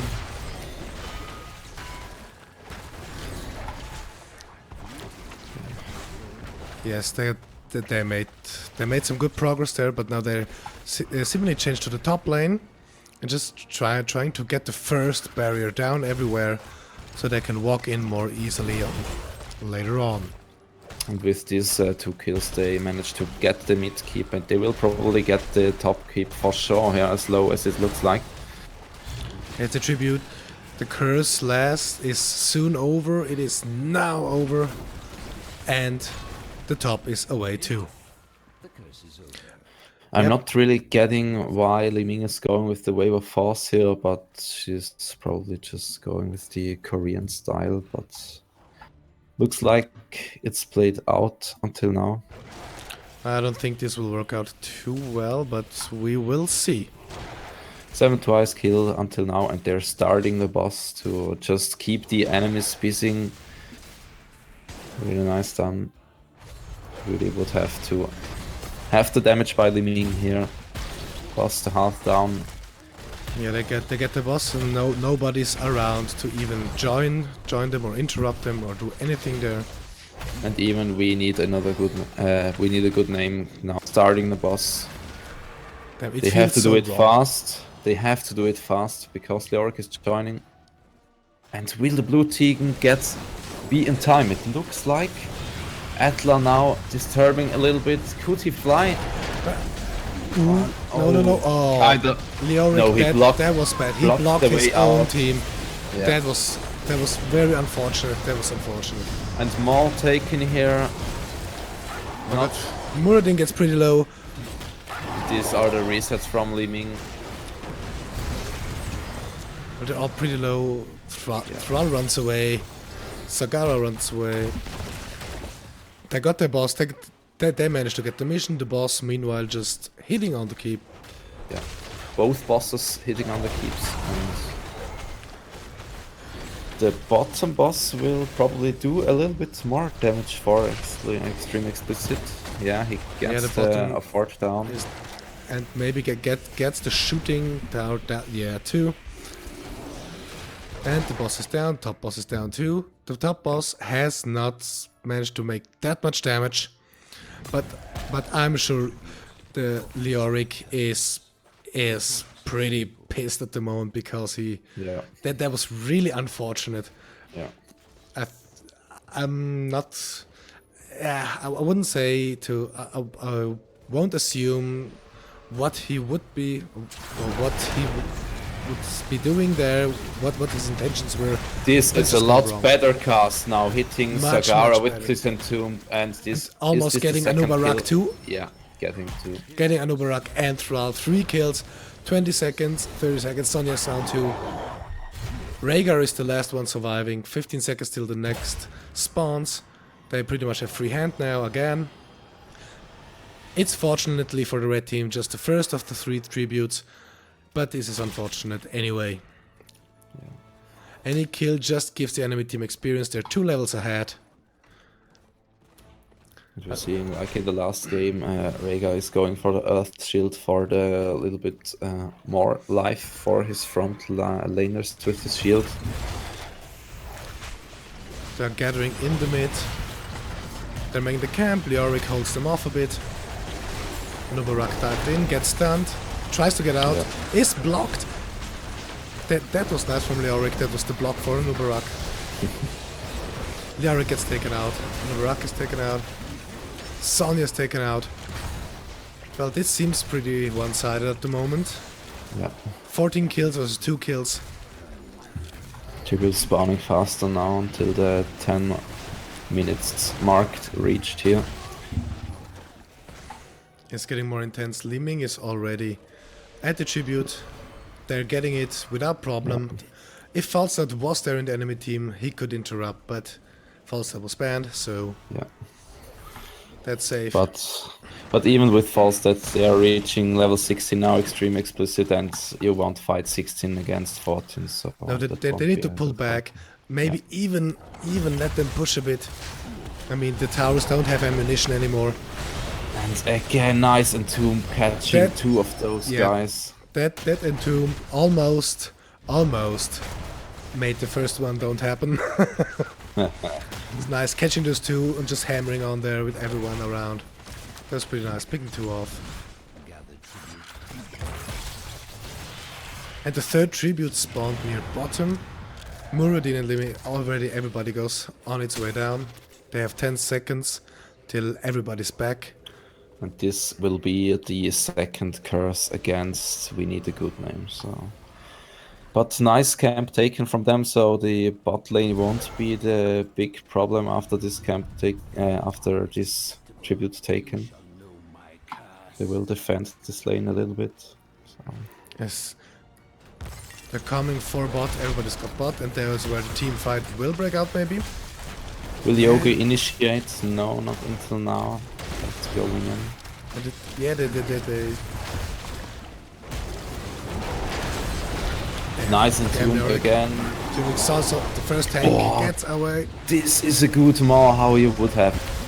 Catches 3 people. gets Leoric almost down. But now And Thrall is these down. are the resets for Liming. Out of Rhaegar. mana, unfortunately, but Maybe she can wreak havoc anyway at the moment. Yeah, They right. get the keep and get a free way to the core. And already start to hit the core. They could really Yeah, end this they here don't right play now. around. They just go on the core, kill them as fast as we can, as soon as everybody's down. Come on, get on it. 60%, Core goes down. 50%, 40%. Interrupt, not hitting from this Anubarak. Banawan gets out by the tower at least. They needed to stop their assault at 36%. They could have taken it down, but that was damn good timing from the respawn timers. Ariel gets picked off. In Wrath of the Berserker mode, really getting damage done here. First two guys down, Atla joining them. And now is the push. If on they the push now and can get it right, they can turn this game almost around. Yogi, will he fall? Oh, that's kind of bad. Yes. Won't lose. But Murding goes again. And there we are. Li Ming is the last one surviving at the last one alive. They instantly going for the top boss. That's how he would do it. And after this one, the blue team has to defend this Extreme Explicit, and the we need a good name could catch up the this Sundering nearly hitting him. But Leoric using off his trade, nice takedown from the Sonya. Par excellence with the resets. He blocked everything. Leoric gets taken out. Oh, this damage from the boss. If now the blue team can catch up speed-wise, can get to the boss, they can steal the boss literally away, and they do it. Li Ming gets the boss. 5 minutes till the next boss spawns. The boss cuts to the top lane. Sagara gets chased and gets taken off. That's his cocktail. so. Yeah, Anubarak, run for your life. Yeah. And Ariel starts to hit the core with her full damage that she has. A little bit of choke. Nearly does nothing of damage, but her team will join her Extreme Explicit now. Par excellence, really down in life. Entomb not successful until now. Par excellence really down. Nice stasis. That was damn close. That was well played. So close. Saving Par excellence ass here. But it doesn't matter. The boss is on the core right now. 0%. GG. That is GG. 16 minutes 33 seconds. That was pretty dominating performance from the blue team. From Extremely Explicit. And well, yeah. I almost would say they won at the draft, as we said in the beginning. That's right. If you look at the stats, the damage dealt was not extraordinary everywhere, but the XP contribution, almost everyone had over 10,000. Everyone in blue team had over 10,000 XP contribution, while the red team had 10,000 at its maximum. And there you see how much experience is, how it can affect the game in a very, very hard way. Yeah. We make a short break and we'll be back with the picks in round 2, map 2, Extremely Explicit versus We Need a Good Name.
All right, welcome back. We are back and waiting for the picks of the two teams. The second map will be Infernal Shrines. Yes, we're waiting until we need a good name is ready also, like we like, and extremely explicit is also. And I'm really wondering how the game turned out if extremely explicit not managed to steal the boss at the in the end of the game. So Yeah, that was pretty a good move there. yeah, really.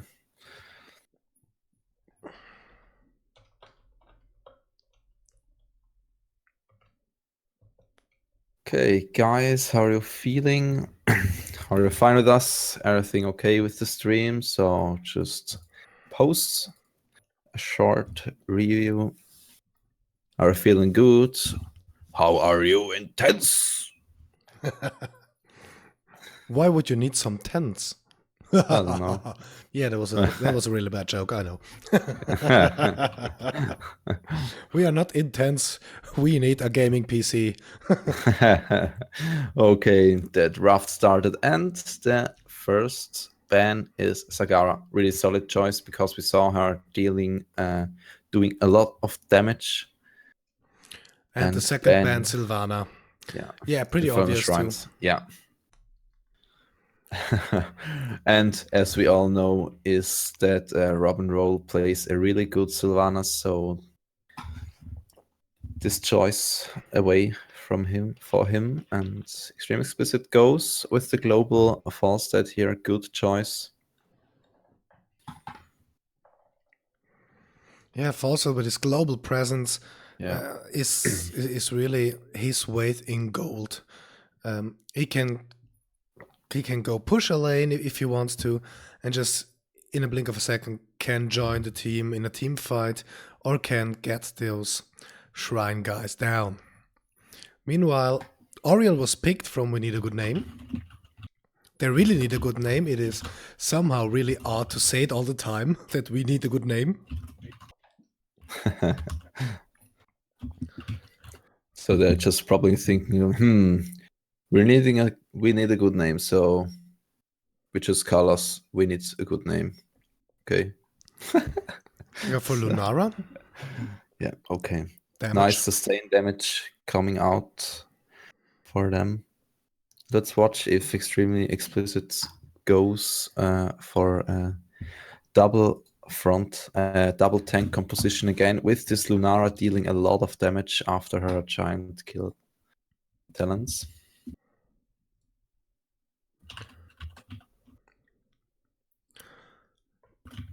Could be a tank would be really useful. Double tank to just block the way to the shrines, so the damage dealers can finish off everything. Mm-hmm. I love Kerrigan here, the decision, because she could shield herself up at the shrines under the minions which are spawning. And what I also would like, we saw before, was the Arthas here. Really a good shrine clearer, as we heard in the interview. So didn't know that he could do that so fast until the last game, but looks really solid here. Yes. So what will be the second pick? If, as you said, Kerrigan, which gets the shield, can and with her damage can pick off these shrine minions pretty good. And her combo is devastating. And there's Arthas. Yeah, as you said in the interview in the previous game, Arthas is really good at picking off the shrine. And a pretty solid choice. Okay, Revelbot up again. Just watch the draft, how it's going, and with which team would you go here. See the Tyrael ban, really good decision, because Tyrael Kerrigan is very strong. If Kerrigan is about to die, Tyrael just gets hanged on, and Kerrigan is healing herself up with the shields and with the healer. And Extreme Explicit now has to watch what kind of thing they will ban, I think. Okay, they will go probably for Xul. Would be a good decision. Taking away this lane clear hero, because they themselves have already forced that as a good wave clearer with the global presence, and Xul taken away, we need a good name. Really has to study about some good wave clear. Yeah, they really need the wave clear to get the shrines, to get some push potential, because Lunaris, are they going for Cho'Gall? They're going for Cho'Gall. That's Cool a nice stuff. Cho'Gall Cool Oriel combo. But Pretty Tyka's nice. still up here in the game, so Extreme Explicit could go with this Tykas with the tank shredder to kill this Cho'Gall fast. Yeah, they almost have to pick him, or they go first for Kerasim. They got the double pick anyway, so they could take a healer, Kerasim, solid healer. Yeah. And Leoric, they don't pick Tykas. Okay. And I'm not sure if the Falstad has the option to go for Giant Killer. I think he has, but I don't know if this is enough and if they are not too far behind in the late game. So let's watch this. And we need a good name. What's left? They could add perhaps a specialist here. Yeah, they got a good healer with Oriel, but Oriel will always be hovering Cho'Gall. That's right. So I'm still missing more wave clear here. Yeah, they could probably go for a Thrall for the wave clear, or probably a Greyman, but Greyman kind of squishy. And Oriel needs to protect Cho'Gall, so she has to decide if they go with Greyman, but... Yeah, we see it takes a lot of thinking time on their side. Yeah. But until now, it looks like a really solid draft for we need a good name. Extremely explicit. ETC? Okay. Not that an obvious choice, but a choice nonetheless. Who would I pick for? I really like the Cho'Gall Oriel combo. If it's played right, it's absolutely devastating. But then I see Lunara and ETC, which, they're almost focusing on Cho'Gall entirely. Yeah. And I'm not Lunara, sure if that's the right choice. I really love Lunara against this double tank composition, but I'm not sure if they have enough wave clear, as you said, with this ETC, not such a good wave clear. Yeah. Yeah, I'm really not sure. I would again go with Extremely Explicit. But it just seems Extreme Explicit has a better choice there, but we will see. Yeah. Meanwhile, the game is set up, and soon the loading will begin. We're really looking forward. Okay, that was pretty interesting. I somehow joined the game in the team. I don't want to play, I just want to say some stuff. Okay, but now I'm the host to move you a little bit around and the other teammates.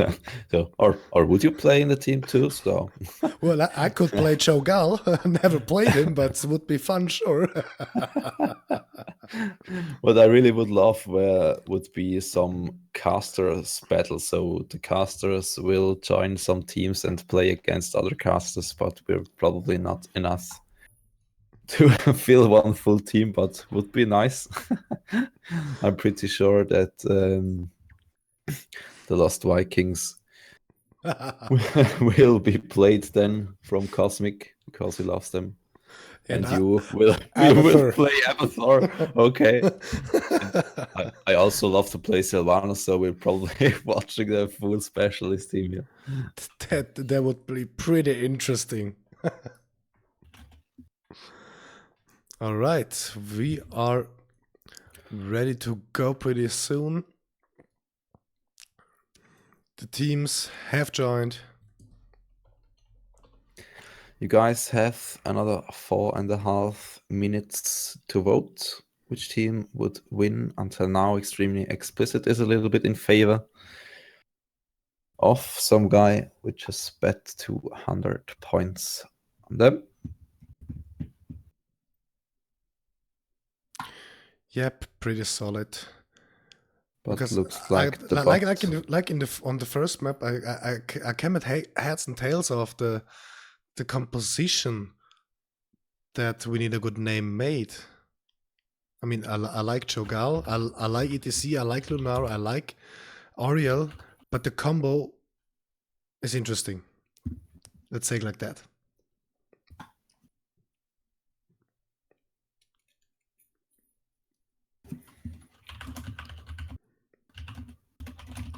And while we're soon getting ready. And there we are, the loading begins. Looks like our rebel bot had some problems, so I just restarted him, so Thunder, you has 3 minutes to bet. And we see one person has bet 200 points on Extremely Explicit. Okay, with which team would you go this time? Yes, I already said again, Extremely Explicit, because I just can't make heads and tails of the composition of We Need a Good Name. We're starting on the left.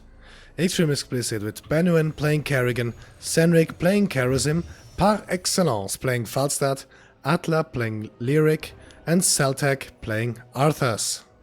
And 0-1 behind, We Need a Good Name with Jojo on the ETC, current Belle du Jour, Oriel, Robinroll, Gal, and Yogi, the teammate on that show. So we see Chogi on Joe, if his name is pronounced like this, and we're seeing some mid brawls here. No, Lunara is taking Lunara the already top lane. going top. They realize they need more experience, that they need to get them. Yeah. Lyric just looks around if someone comes in behind their back.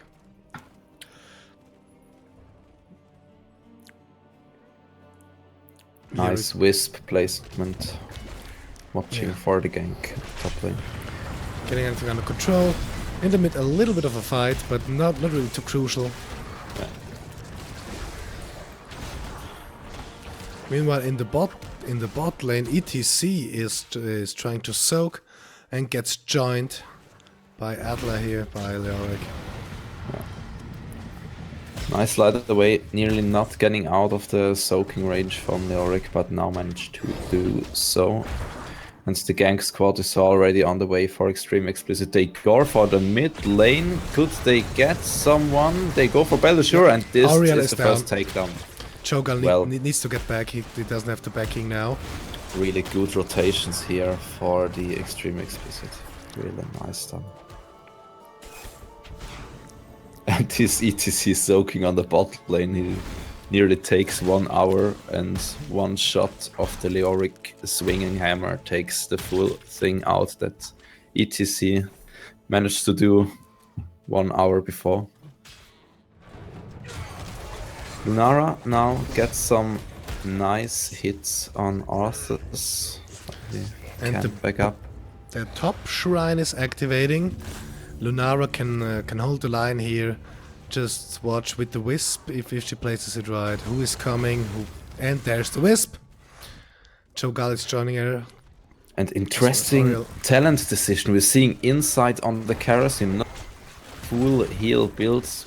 Perhaps because he knows he can't survive in the front line. Yeah, I would say same. With the stacks, if he can manage the stacks, that's not too bad. But not really the standard. Absolutely. That's right. Now the blue team gets in the shrine. He has to get something.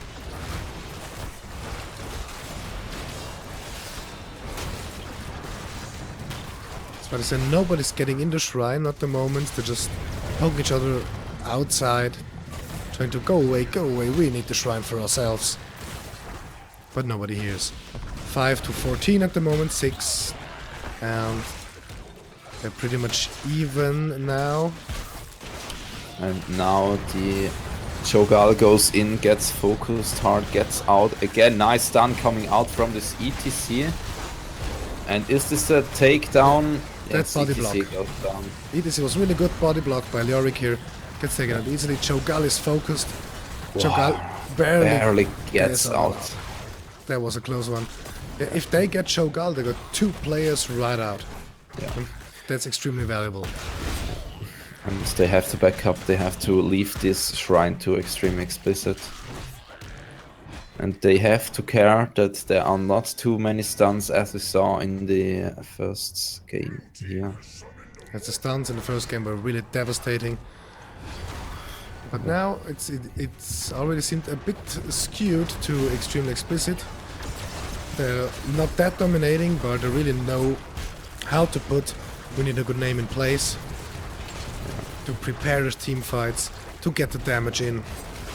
But Cho'Gall wasn't that bad of a choice. He can take a really long time to get somewhere, but he can stay in the front line pretty long.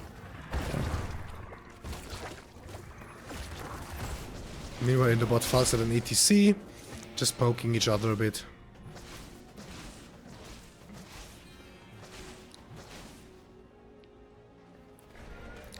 Arthur's going back to mid. Now they're just taking their time. They're slightly in the lead, experience point wise. Soon hitting level 7. Now I got it why they got ETC. ETC lands a perfect mosh, and then the Cho'Gall just goes not for the hammer ultimates on, but for the other one. Then he could do a lot of damage to the stuns guys.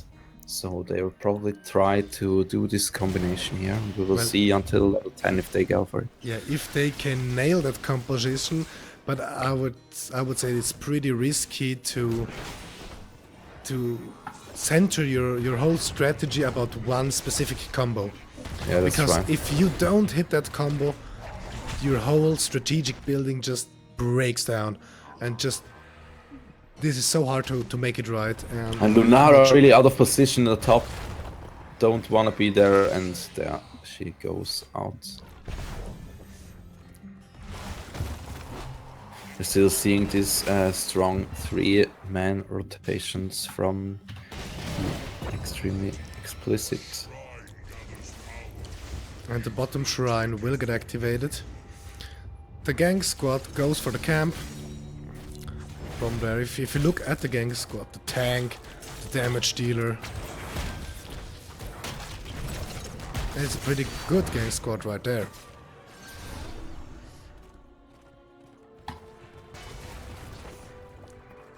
They're slowly moving to the bot shrine.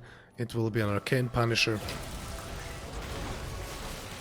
Nice stun hitting par excellence. He could fly away now. Arthas is a little bit heavy in the front line. Yeah, the crowd control is just up there. They have a hard time getting the minions. It's even now they can get the damage out. That's a good thing. But what we're also seeing, VenoM could load shields not too fast up because he gets pushed out a bit, and Atla really focused hard now. Gets away. And level 10 nearly hit now. Falstad is still soaking top, he's not here. They're hitting level 10 right now, and it's either the red team just pulls through and gets as much as they can, or they get back out because they can't compete with level 10.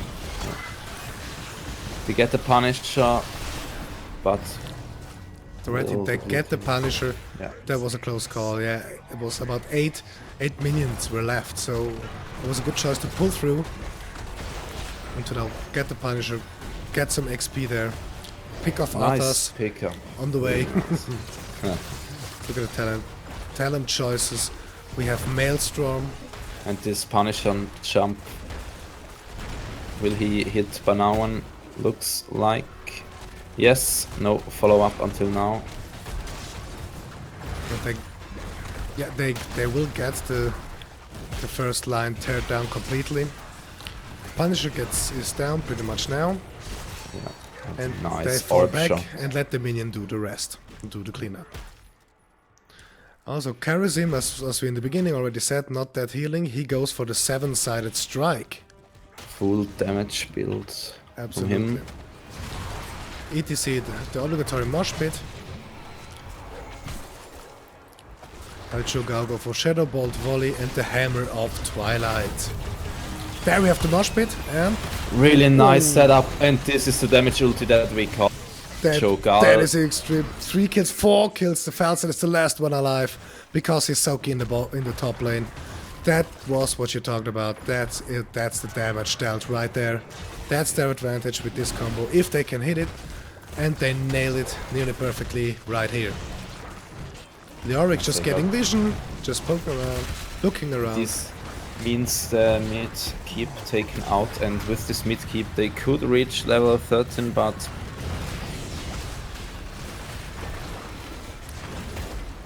don't look like they will succeed. But Atla already getting really down again. Nice roots coming out, and this Ariel combo gets picked from up, this and Kerrigan Cho'Gao is is nice down. 7-sided.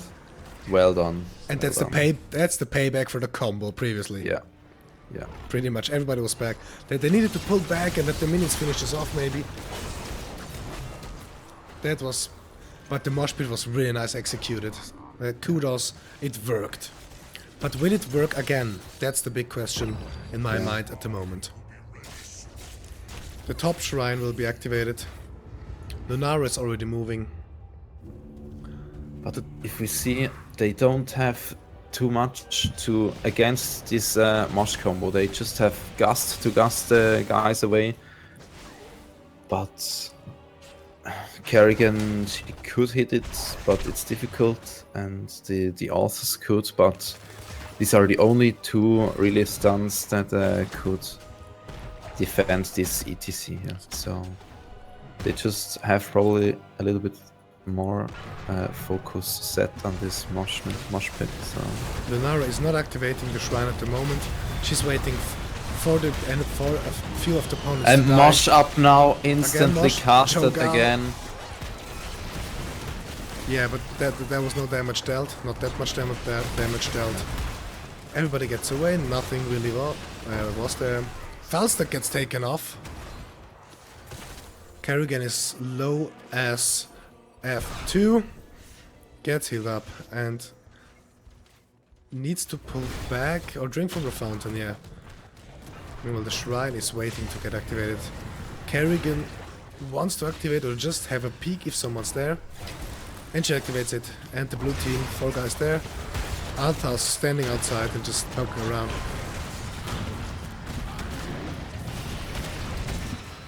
Althas gets almost picked. Leoric is taken out, I'm sorry. Cho'Gao is getting low. Lunara is almost half-life. Well, that shrine goes to... it's too early to say that, but the shrine is pretty dominated at the moment by Xtremely Xplicit. Cho'Gao is healed up a bit, runs around outside, waiting for the moment. It's in the 30, they need 10 more, 9 more, 8 more, 7 more. They get the shrine, the frozen Punisher is theirs. There is. And slowly he goes his way to the top lane. Everybody's guarding him. Nobody's soaking XP. They're almost the same. Soon hitting level 15 the blue team, level 14 and a half for the red team. Nice entombed pass. This Kerrigan not doing too much damage. Ultimate casted for... Oh, this was a nice Syndragosa. Not even saw that she picked up here. Nice root stunned and everything. Why did Cho'Gao get in there and get stunned again? Oh my god, that was not the smartest decision right there. They get the second gate, and soon they will have their way to the core if they pull it out, if they pull it right. Yeah. Which I don't really have. And Ariel, will she die here? Gusts. Nicely done. Lunara back here for the damage. Falstad is pretty low. No, but Leoric gets This taken Leoric off takedown, again. and Arthas, Arthas also. It gets taken out. Yeah, go back, heal up. Group up again. You almost had it. And just once press tab and go for the hero damage. We see Gall doubling the damage of Arthas and Falstad. Falstad really needs to put out a little bit more damage. And if I'm looking at the hammering stacks, he only has 27 hits until now. So he really has to put up this value to get into the late game fights. Or I won't see it's good for Extreme Xplicit. Yes, Par excellence, focused. Yeah, they get the fort there. Tear it down pretty quickly. Yeah. But don't get the tower. Yeah, the minions can do that without further problems. And Getting back, at the getting the bot second lane, camp. there is a camp pushing. They have to defend this. Now the two teams are split up, bottom and top, trying to get some XP. They're both level 16, almost level 17. The red team catched up really nice. It's level 17 hit by team blue, and level 17 hit by team red now.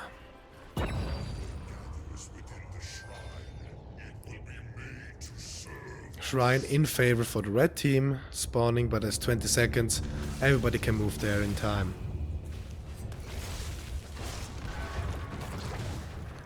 Well, now if you look at the kills, 9 kills for blue and 10 kills for red.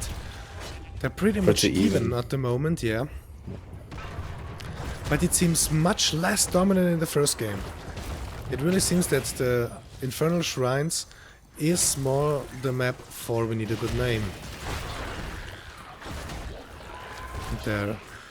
Well, I really underestimated the wave clearing potential of Oriel. She can really pack a punch there. Nice roots coming out from this Arthas. And This two Kerrigan ETC. combo goes in.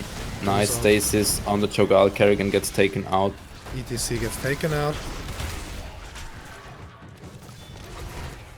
Arthas gets focused by Cho'Gall and gets Leoric gets killed.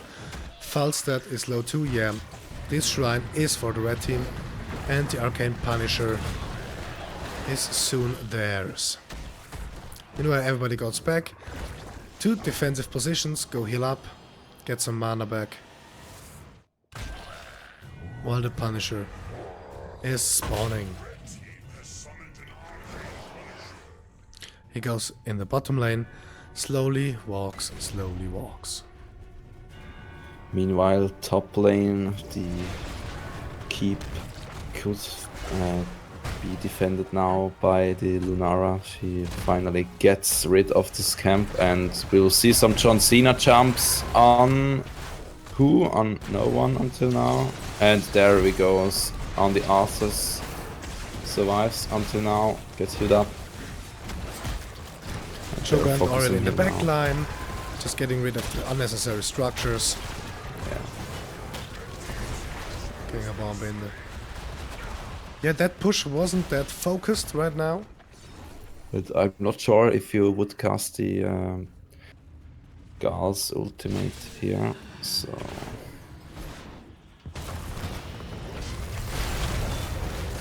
Nice entomb, pick it up. Nice stun coming out. but- Leoric and Charism get killed off. A nice double kill right there.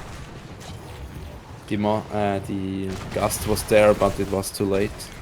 And Falsi is gets this the killed. full team wipe? It looks like Zelda Alpha's got- finally goes The down. only one left is Kerrigan, who is full health. Kerrigan. But she knows what's coming. Yeah. She goes back. Come on, that's not defendable at the moment. Go back. The tables have turned, and the We Need a Good Name are really ahead at the moment. Just hit level 20, while Team Blue is on level 18. And now they can go to the core, and I think they go straight up. They go straight up to the core, getting as much damage in as they can, I think. Shields down now. Nice entomb on Cho'Gall, but he just don't care, and Leoric focused goes down. Leoric gets taken off. Falstad is 6 seconds back, and Leoric is 50 seconds out. Kerrigan is out. Yeah, come on. Discussing. Kerrigan, he is down too. Now it's yeah, everyone comes one after another, gets in, gets killed. And gets a Gust should downtime. have been And used here. Gust that is still up. GG. Well played, guys. Yeah. We need a good name taking up evening this series to 1-1. And this means a third game for you guys. Yeah, it's pretty exciting if you look at the kills. 10 kills to 20 kills. A lot of damage. Cho'Gall was really a great choice here. I couldn't make heads of tails off the draft, but as soon as you saw them interact, there was really good communication there. They learned from the mistakes from the first map. And I'm pretty excited to see the third map just after the break.